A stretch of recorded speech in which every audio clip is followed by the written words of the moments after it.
knowing them and having various relationships with them, regards them as great South Africans who he had also wanted to see and to have to participate in this, if you like, bilateral. So in the end, we had a really good bilateral, although a number of issues came up, which you will all have observed, and we were able to have a robust engagement with Mr. Trump in your presence, and it was also good to have a number of members of the delegation to field a number of either questions or make comments. So that, in my view, was really good, and also to respond to some of your South African questions. Following that engagement, which you all witnessed, we retired to what I think they call the cabinet room for lunch. And we had a rather pleasant lunch. It was quite delicious, and 3-course meal, and we were able then to have really good in-depth exchanges with Mr. President Trump and his other officials. The discussions revolved, of course, around golf, but they also revolved around issues of trade and investment. And we were able to, in discussing all that, want to confirm that there will continue to be engagement between South Africa and the United States officials, particularly the trade and industry level, to deal with the package of issues that we had tabled that have to do with trade and investment. And if you like, Minister Tau will be able to outline some of those that are now being given serious consideration by the United States. So I was rather pleased that there's a firm agreement and undertaking that we're going to continue engaging. So there's no disengagement. For us, that was one of the key outcomes that we had wanted. Our objective in coming here was to reset relations between the two countries and to reposition our relations, which had become contaminated by some of the issues that had been raised during the engagement, or what many people thought was also contaminating relations, for instance, the ICJ case and Ukraine, Russia, and all that. And it turned out that, yes, President Trump's concern is about the safety of people in South Africa, much as he zeroed it down to, say, white farmers. We kept saying there is a security problem, and we're not running away from that. There's criminality, and we even sought to deal with it from its genesis, that in the end, when the economy is not growing, when there's poverty, when there's unemployment, one of the social ills that we get as a derivative is criminality that spreads itself around the country. It's not only on farms or rural areas, it's even in urban areas.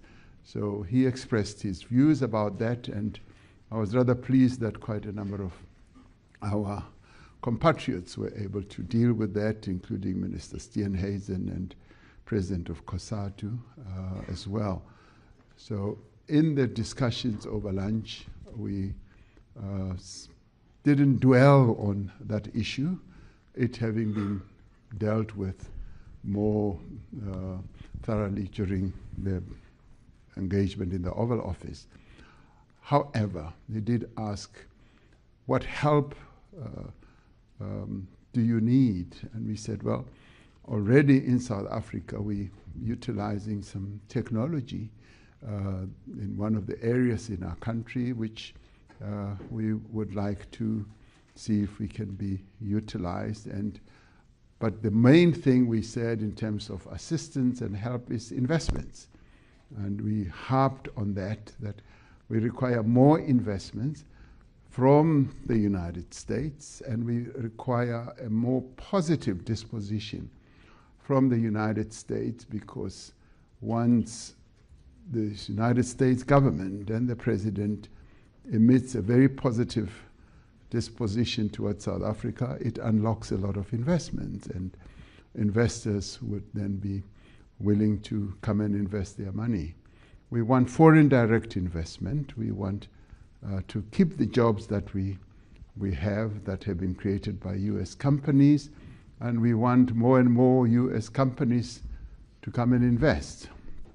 And Minister Tau also explained that one of the US companies has invested in a lithium company in our country, and that shows a positive disposition towards South Africa. We want that to increase, and one of the key confidence building measures or mechanisms is the engagement that is going to continue on investments, on tariffs, and an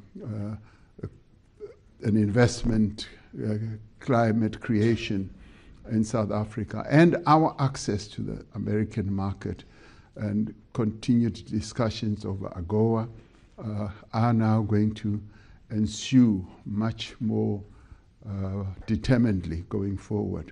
So for us, during the lunch discussion, that was the big takeaway, a very, very positive indication. Of course, we couldn't discuss details, because those details will be ironed out during those engagements. Secretary of Commerce was present, as Minister of Trade and Industry was also present. We also discussed the G20, and we stressed that the G20, having been formed by the United States, of course together with other countries, it's important that the United States should continue playing a key role in the G20, more particularly because I want to hand over the presidency of the G20 to President Trump in November. And I said, he needs to be there. I don't want to hand over the presidency of the G20 to an empty chair. I want to hand it over to him sitting in that chair in November. And he is going to give serious consideration to it. In fact, I expect him to be coming to South Africa, and he, having realized the important role that the United States continues to play in international or multilateral formations or organizations like the G7 and the G20, and he having said, of course, the G7 would be much more impactful with the participation of the United States, as the G20 would be more impactful in global matters with the participation of the largest economy in the world. So my takeaway from that is that G20 participation by the United States is going to be happening. So we're particularly pleased with that. And in the other discussions that will happen in various channels, which are also led by Minister Lamola, we will also be dealing with their participation in the various committees and various summits that are taking place on an ongoing basis, because there was a pullback. So we want them to re-engage, and those discussions will then go forward. So all in all, I do believe that our visit here has been a great success. We've been able to achieve what we set out to achieve re-engagement with the US, to put the issues of investment and trade on the table, and to ensure that we continue engaging through the various other formations. It's good that his Secretary of Commerce was sitting right next to him, and they continued exchanging how our continued engagement will happen. So all in all, I'm rather pleased. I go back tonight having a sense that we have done well. I know that many South Africans were filled with a great deal of concern and fear that we will have a Z moment and all that. That did not ensue. And I know that you yourselves as the media, you wanted to see drama and something really big happening. And I'm sorry that we disappointed you somewhat when it comes to that. So, but thank you very much for having, for a number of you, come all the way from home to the White House. And I'm rather glad that they allowed you to come into the Oval Office. And that in itself was good. And they gave us a number of mementos. And I was given a book. So I gave him a book, a golf book, and he gave me a book as well. So that is good. Lots of reading indeed in the future. Thank you very much. Thank you. Thank you very much, Mr. President. We'll now take questions in a typical South African orderly format, as we always do, starting with Sherwin. Bryce, please. Where's Grace? Grace, you promised me a book. I know these people are going to ask lots of questions. Thank you, Grace. But I'm not going to take all the questions. I'll pose them to you and you can indicate as you choose. And some of my colleagues, including Adrian, who's here, and Losi and the ministers will. But we're not staying here for long, are we? No, we're not. I've got a plane to catch. Yes, sir. Thank you. Yes, sir. We'll Probably keep this just take brief. one question then. Thank you. Mr. President, thank you very much. I don't know what constitutes drama in your book, but that was very dramatic for me and for everybody else in the room. That was a dramatic Oval Office meeting, so I'm going to push back on that.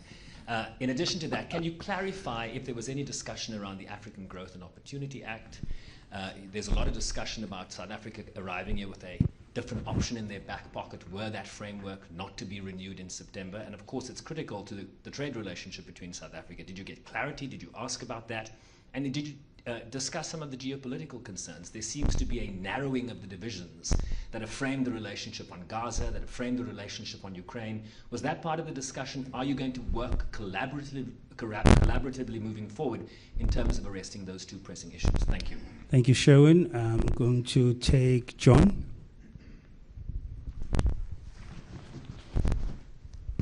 Mr. President, John Eligo with the New York Times. Just two things. One, you mentioned that the U.S. president can be a great signal for investor confidence in South Africa. Obviously, what we just saw in there was not sort of a signal of investor confidence, what we saw from Trump in the public sphere. So how do you suppose going forward that you all will get to a place where you can see President Trump expressing something that would show investor confidence? And then the second one, when he was playing the video and talking about the white genocide. At one point he brought up apartheid and saying, I know that was bad, but no one's looking at this. You are someone who was fighting against that system. You lived through that system of apartheid. You had to endure it as a black South African. Obviously you're a very measured diplomatic person. Just what did you feel in that moment as a South African, as a black South African, when you heard someone try to equate a non-existent genocide to what you all experienced during apartheid? Thank you, John. Sidi? Thank you, John. Ooh, finally, I get picked to ask a question. I like the Oval. Sidi, my dear, from Eyewitness News. Mr. President, just two quick questions. What of the region? I think Sherwin asked you now about AGOA, and we know what the greater benefit is for AGOA. But if South Africa was coming in, and some of the ministers have said it, with an alternative deal in mind about South African interest, one has to worry about the rest of the region and the impact thereof. You can't prosper alone in Africa. We are seeing that. So conversations around the region and the rest of the continent. And then the golfers' presence in the Oval. If maybe I can just get a bit of a better understanding understanding. From what I'm hearing and understand, they were not at the behest of South Africa's government. You spoke now about how Mr. Gore was left outside, in part because of the issue around the numbers. Can we understand their presence there and even the messaging? A lot of South Africans reacting to the messaging saying, could there not have been a better briefing about what needs to be said? Thank you. Mr. President, we'll just take those three for now. Thank you. Yes, the issue of AGOA did come up, and it's going to be further discussed, as I said, in the engagements that we're going to have. The Secretary of Commerce and our Minister of Trade and Industry and Competition are going to be able to take those discussions forward, including some of our proposals, which proposals, by the way, do incorporate the issue of AGOA, because we would like to see ourselves continuing in AGOA, and continuing in AGOA really is about prospering our continent. They even said that there are 32 countries from Africa that participate in AGOA from the mouth of the Secretary of Commerce, and that is so. So it is top of mind for them as well. So we want to continue with those discussions. And it sort of dovetails with the question that CD asked about if we were to do a separate deal with the United States, would that not amount to South Africa prospering alone? No. We always want the entire continent to prosper. And we always take into account that what we do should also include advancing the interests of our sister countries on the continent. And when we do settle down to talk about, for instance, tariffs, we are part of this Southern African Customs Union. So we will be talking about tariffs in that broader context, which means that we will not be looking at ourselves alone. We'll be looking at the interests of our sister countries in the sub-region, if you like, which is SACU, but we will also be looking after the interests and advancing arguments to prosper the interests of our sister countries on the continent. We are by far the largest economy, and depends on at what time it's measured between ourselves, Nigeria and Egypt, but we are one of the three big economies, and our general orientation has always been to prosper as we prosper together with other countries. So even as we do get involved in these negotiations, we will always have an AU perspective, a SADC perspective, and a general sub-Saharan perspective as well. Sherwin asked, did we discuss geopolitical collaboration on geopolitical matters? Yes, we found that our interests do coincide in as far as peace building and peacemaking is concerned. And we did compliment President Trump in being very forward in advocating for peace in our region between Rwanda and the DRC, and also Russia and Ukraine. And we outlined precisely what our involvement has been over the years with Russia and Ukraine. And we did share that we're one of the very few countries in the world that speaks to both. We were condemned at an early stage, but I think much later people realized that the role that we play is a constructive role, because we have been able to deal with intricate issues that involve the two countries, about the children and the prisoners of war. And he appreciated that, and he recognized the role that we play. And even as President Zelensky came to South Africa, he says he wanted to know where Zelensky was, and he heard that, oh, he's in South Africa. And before then, I had called had had a telephone conversation with him. Then he said, oh, I now remember he's in South Africa visiting President Ramaphosa. So the role that we play in peace-building missions and processes around the world is recognized and is known, and it was also confirmed today. John from the New York Times says about the positive disposition of President Trump that it was not so clear. It may not have appeared that way, but the issue that he kept raising, or he raised prominently, is the issue of genocide. And when he was asked by one of you, and thank God one of you asked, whether he was convinced that there was genocide, he says, no, he's not convinced. Much as he flighted the video and all those press clippings. And in the end, I mean, I do believe that there's doubt and disbelief in his head about all this. And I think today's meeting, and particularly when he heard from the other members of the delegation, from Minister Steenhuisen to even Johan Rupert and President of COSATU, Losi, and all that, they spoke from their own experiences and what they know, and that in many ways will have deposited in his head some information about what he's been hearing and seeing. And I would like to see this as a process. And the fact that he and I have agreed that we're going to meet again, and we will meet at the G20.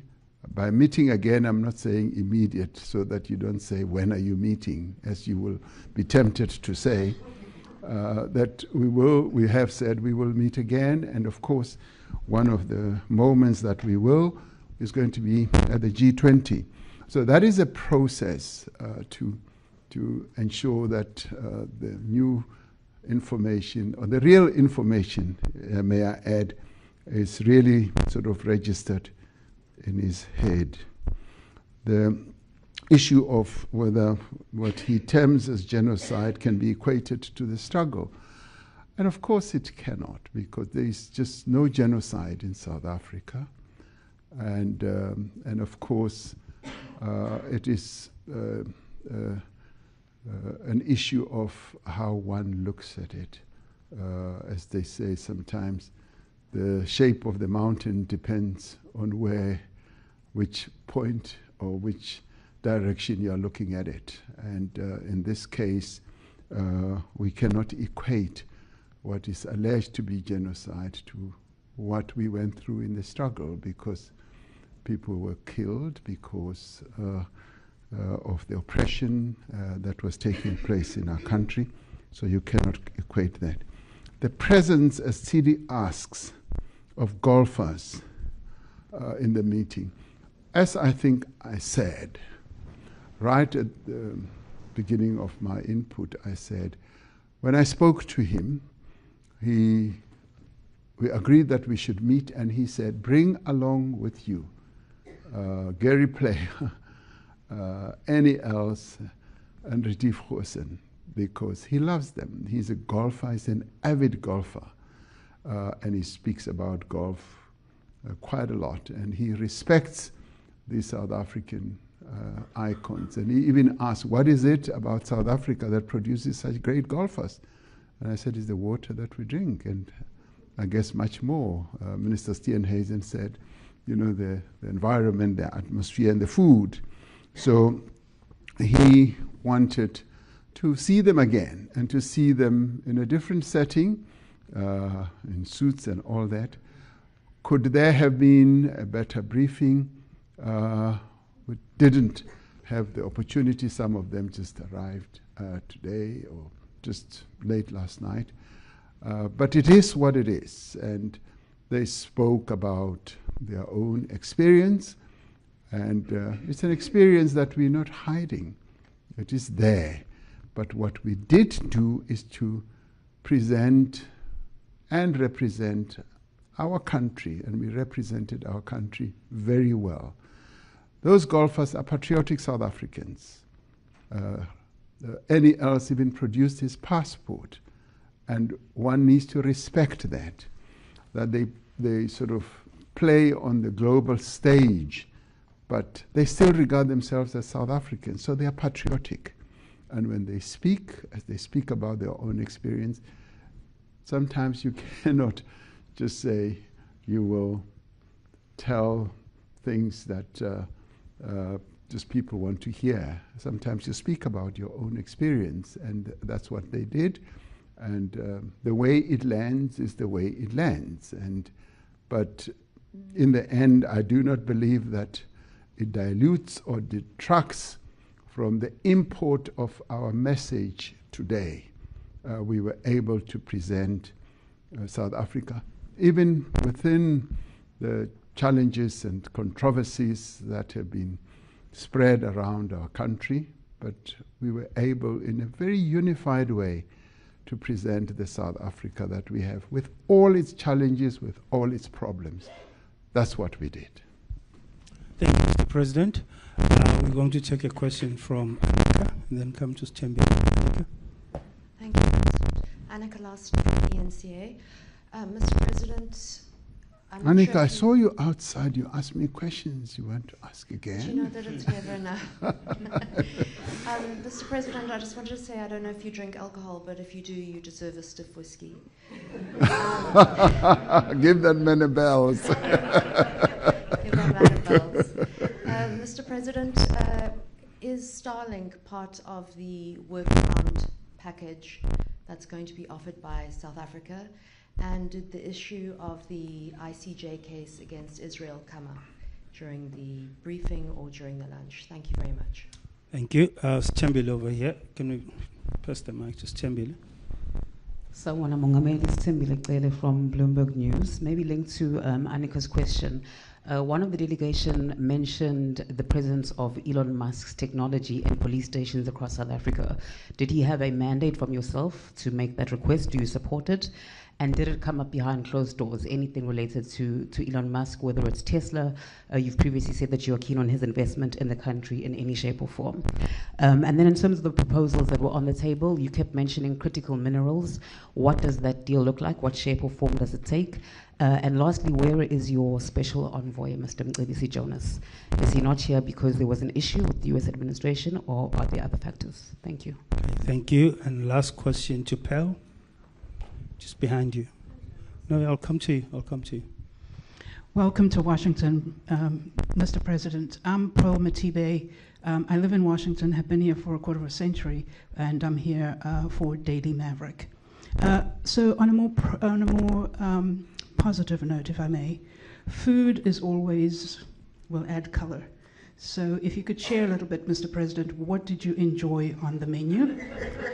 And then also, to achieve the common ground that both yourself and President Trump would like to achieve, and the economic prosperity of both peoples, that cannot be achieved without security, right? And so I know that you did mention to President Trump that you don't have a plane to offer him, and I know South Africa has not had a C-130, although the United States did provide a C-130 to a neighboring sited country. Secretary Hegseth was in the room, and I'd like to find out the Pentagon issues in terms of assisting, or I know military drills have been a point of tensions in the past regarding China and Russia, as China's been the United States' key adversary. So could you share anything? Was there anything in terms of security, and a little bit about what did you eat for lunch, and was there any Diet Coke or in McDonald's or anything of that nature? Thank you, Pearl. President, I'm going to take the last question from Zianda. Zianda, you'll have the last question. Thank you. Thank you very much. My name is Zianda Ngobo from Newsroom Africa. Just linked to my colleagues' questions. Did you have a moment to speak to Elon Musk? He didn't quite use that opportunity in the Oval Office. In particular, when it comes to Starlink, we're told that Communications Minister Solly Malatsi is due to issue Arctic Gazette for an equity equivalent program. Are you aware of this? Is this something that came directly from you? And on the issue of the so-called persecuted white Afrikaners, Secretary of State Marco Rubio has been doing a media tour in the last couple of days while you were here in Washington, and he was basically saying he's wanting to extend the scope of this refugee program. Is that something that came up? I know you said you didn't get into the details, but that's still something that would have surely formed part of the discussion. Thank you. Thank you very much, Mr. President. That's the last round of questions in the interest of time. Thank you. Oh, you're not going to allow my ministers to talk. Oh, yes, we'll allow the ministers after you. Yeah, because they can just round off a few things. Aninka, the Starlink issue, was it part of our discussions? No. What we were able, and this is part of the offer or the package that we're talking about, is creating an environment for investments to take place. What do we want? We want US companies to come and invest in South Africa. That is a real deal for us. We want foreign direct investment. And to do that, we've got to create a conducive environment for FDI, for foreign direct investment. And where, for instance, in the past, we've been able to do so and attract US companies and utilize regulatory frameworks such as instead of BEE compliance, you could have equity equivalence. And US companies have embraced that. That shows that they are willing to go along with our regulatory framework, which we have crafted to attract investors to South Africa.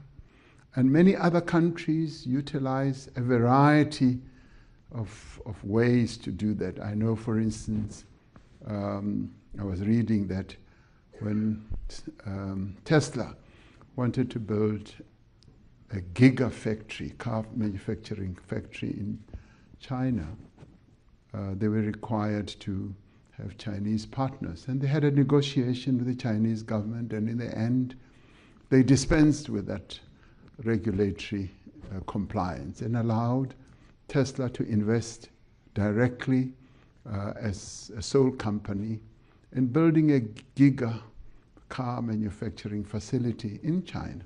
So what did the Chinese do? They crafted their own regulatory framework, and they were able to come up with a creative way of enabling an investment to take place.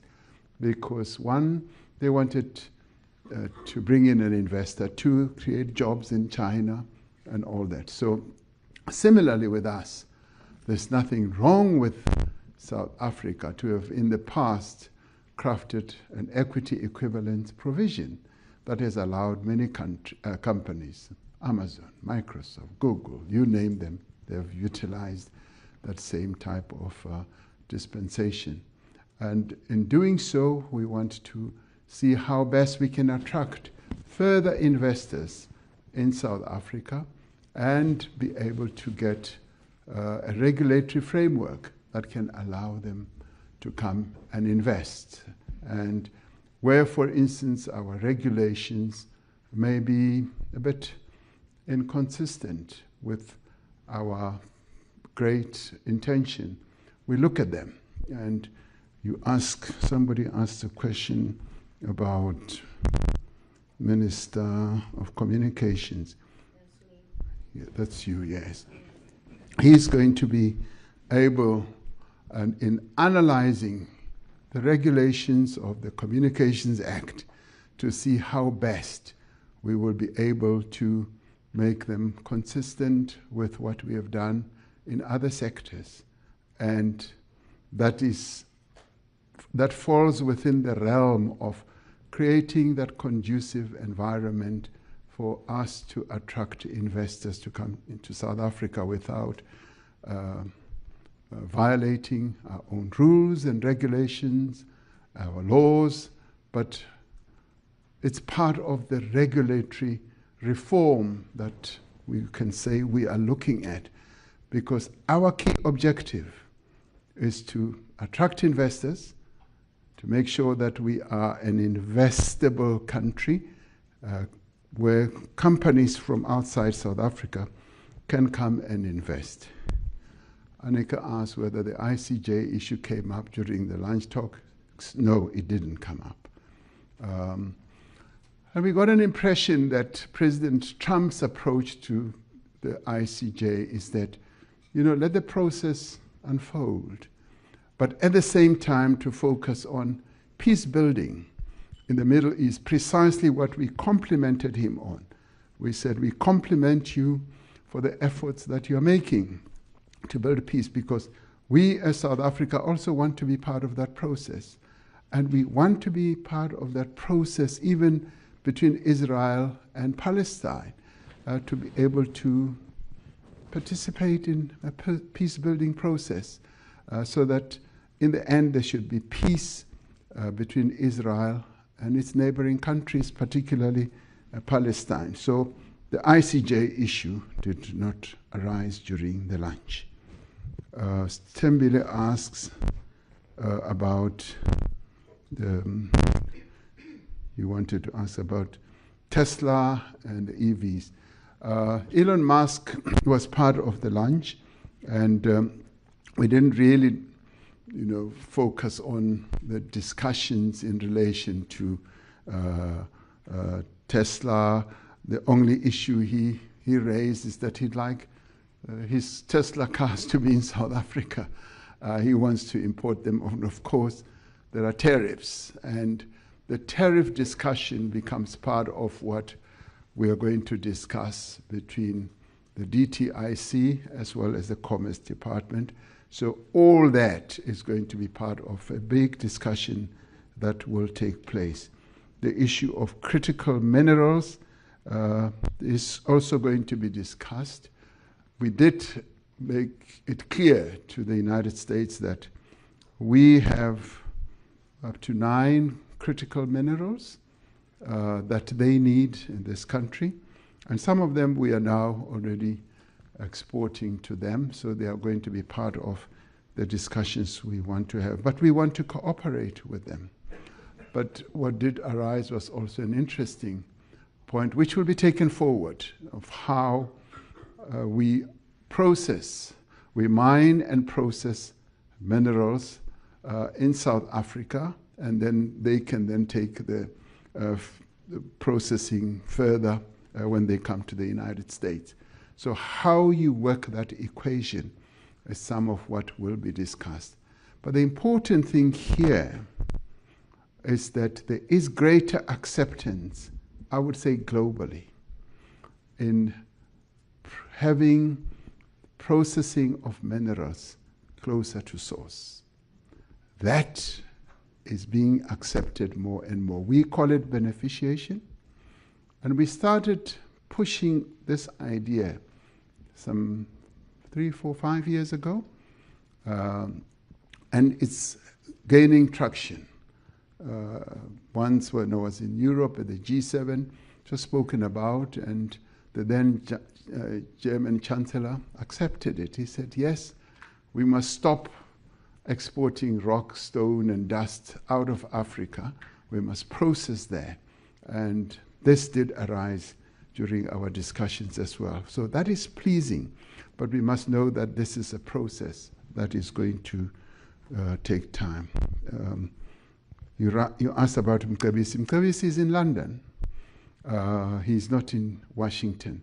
So once our delegation was all worked up, we knew that we're working with the delegation that's here, and Mcebisi Jonas is in London, and I think he would have gone home by now. And I was talking to him. Pearl Matibe, when are you coming home? You must come home. We need you back home. I'm here to help explain. You have a great understanding on American bread. Okay. No, that's good. The food, you're interested in the food. The food was delicious. We had a 3-course meal, as I said. The main course was chicken breast, grilled, and with some asparagus and some I think spinach and so on, It was very nice. We had a starter. I've forgotten what the starter was. So, and what do you call this? The dessert. I usually don't eat dessert, so I looked at it and it looked good. Some did participate. And you also asked about that they delivered C-130s to other countries. We still have a C-130. We have, I think, 2 or 3 C-130s. One is serviceable and the others are being repaired. They're magnificent planes and they've served us very well for the longest of time. So we do have a carrier, which is a C-130. Did we have any discussions regarding the Pentagon? No. Although the Secretary of Defense was there, the discussions never veered towards issues of security. In that sense, it was more security for criminality activities that we need to really up our game. And it's good sometimes to share thoughts and views with various other leaders. We've done the same thing with the Chinese, with the Europeans, and they would like to see us doing much more. Zianda asked about Starlink. I answered Rubio, Secretary Rubio. I saw him for a while answering questions in, I don't know whether the Senate or whatever, and he was talking about extending the scope. And in the end, I mean, today's engagement will hopefully, when he gets the report, will be able to hear exactly what our perspective is. So I'm not that overly concerned, but I'm hoping that his engagement with Minister Lamula, following what we experienced or went through today, will be much more constructive. And we want to have a much more constructive conversation also with Secretary Rubio, as we, I think, have had with the other secretaries today. So thank you. Thank you very much, Mr. President. Can I go home now? Yes, please, Mr. President. What I would like to do, as the President takes leave of us, I would like to invite Minister Tau to come forward and give a little bit of color on the trade aspects of the discussions. Over to you, Minister.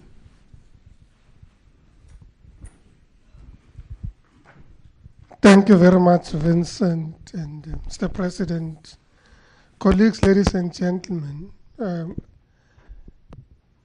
I'm not sure about the color. I'm not sure I'm renowned for any color at all, to admit. But I should say that after the golf discussions, I kind of got a sense the President might allow me a bit more time on the golf course.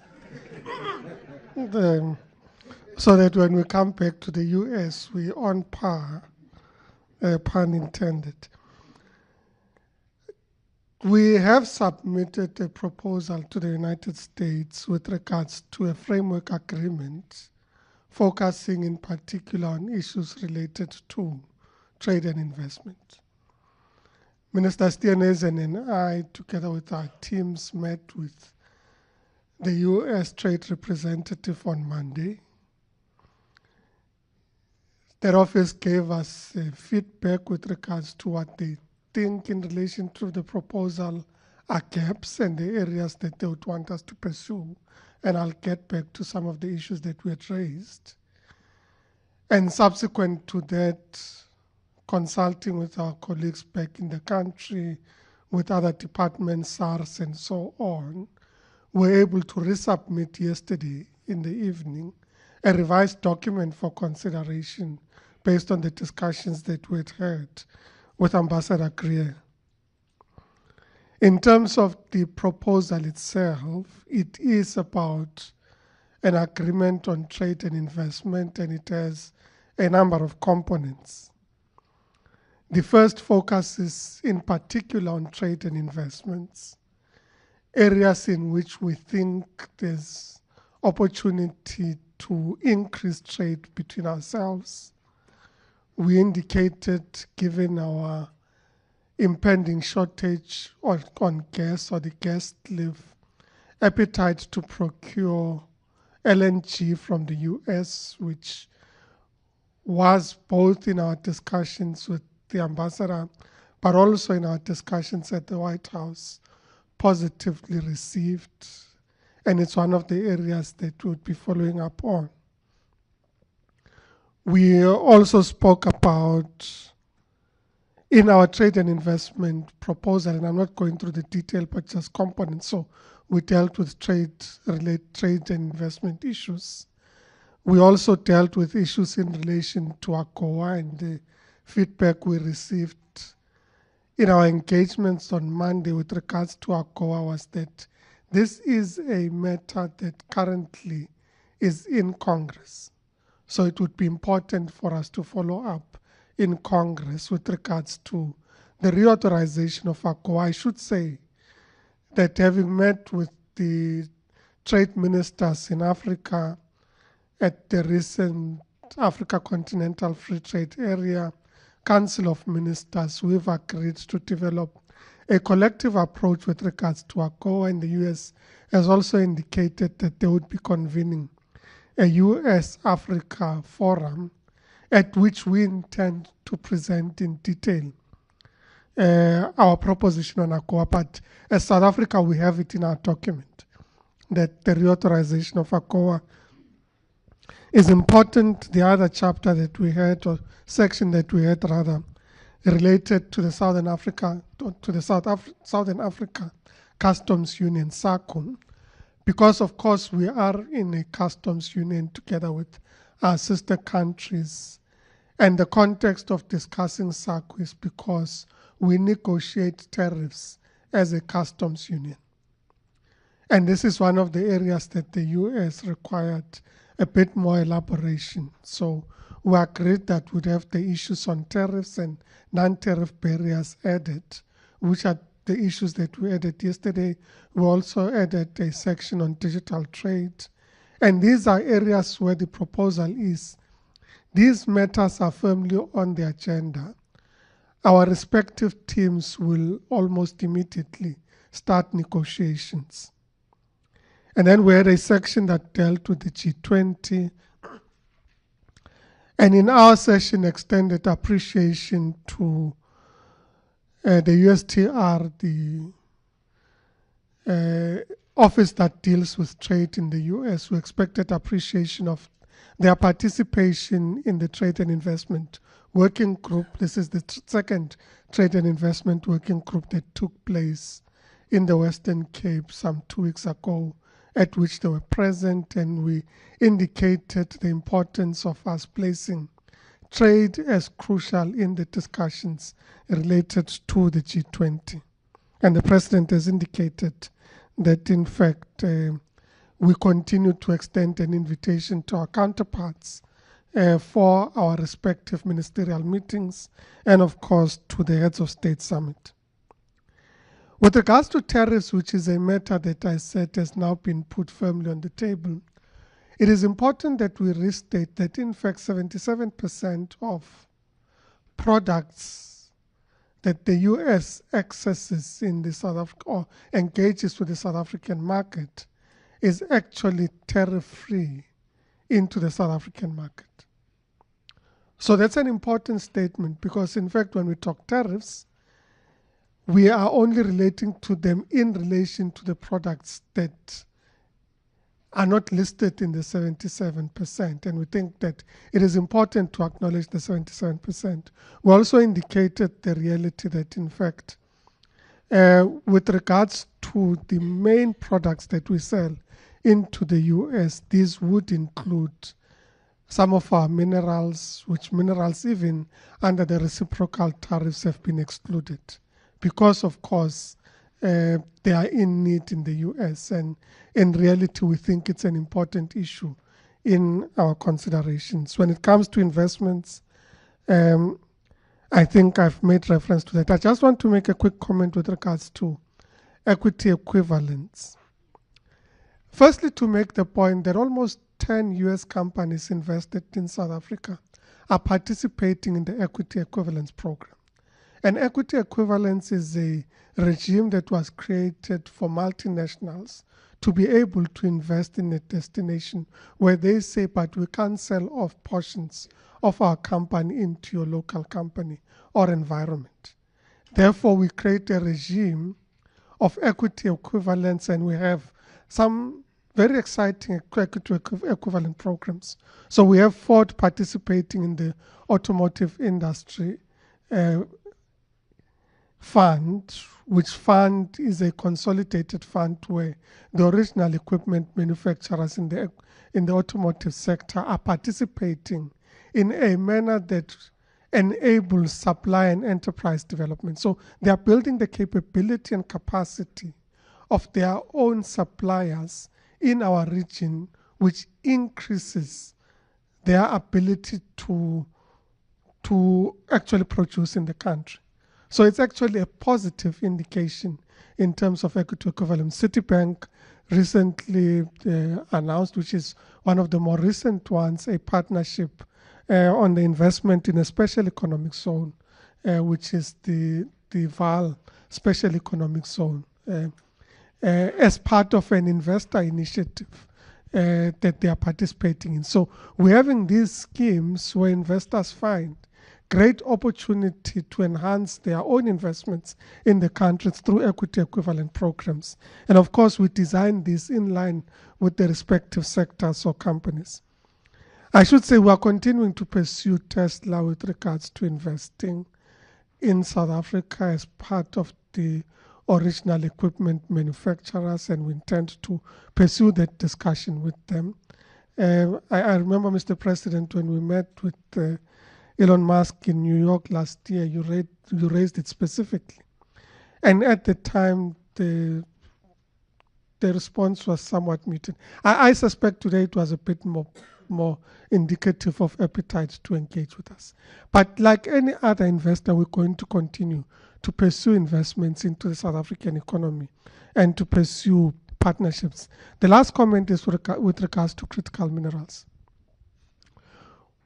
Of the US's list of critical minerals, we supply 12 of those critical minerals into the US market. 9 of those 12, we are the main provider of those critical minerals into the US market. So they are an important partner with regards to critical minerals. The President was indicating that, in fact, yesterday a transaction was concluded at the Johannesburg Stock Exchange or Securities Exchange with regards to an American company, ASP Isotopes, buying into a South African company for the production and beneficiation of helium in the South African context, which is amongst the critical minerals that are required in the US context. So it is an indication of appetite to invest in South Africa. But we've also said, can we jointly look at enhancing exploration and investment in minerals and mineral beneficiation, which message has been positively received. The detail, of course, is subject to our engagements, and the 2 presidents gave us a directive to ensure that we are able to follow up on these discussions, including on the framework agreement that we've put on the table. Thank you very much. Thank you very much, Minister. I think in the interest of time, President, I'm going to allow you to take leave of us and then say to colleagues, the ministers are here. You are more than welcome to continue the engagement. But thank you so much to the members of the media, and thank you, Mr. President.